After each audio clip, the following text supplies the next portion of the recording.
when he suggested this to me, which is now more than 10 years ago, I said, yes, I will be willing to do this, but on condition that I have a completely free hand.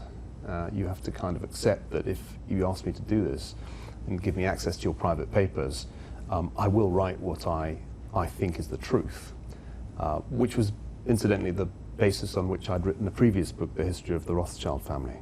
So he agreed to that, and in that sense it's not authorized because there's lots of it that he doesn't like. And I think I wouldn't have taken it on any other basis. So how did it happen? I mean, did you know him beforehand? How did he find you? What was the moment? Well, I knew of him, of course, but I met him. No, I asked him if he knew of you. He had read my stuff. We met at a party in London. I tell this story in the preface in the spirit of full disclosure. And we were talking about one of the books that I had written about the First World War, The Pity of War, and he'd read it, and we were having a conversation about that. And so we met on that basis, and I forget exactly when, but sometime after that, this subject came up. I think he was attracted to the idea of a scholarly biography being written.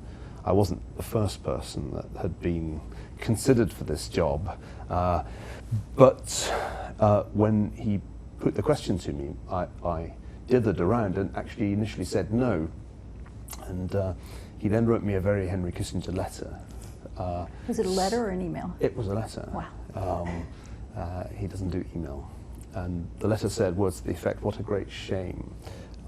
Just when I had decided you were the ideal man to do this, and just as I had found 150 boxes of my private papers that I had thought were lost, I'm afraid I was hooked because I suppose just a week or two later was looking at those boxes of papers. And once I started looking at the stuff, I decided I should do it.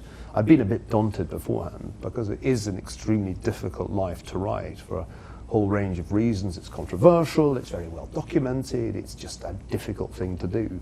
But once I started to read these papers, particularly the early correspondence and diary extracts, within a few hours I thought, well, I really have to take this on.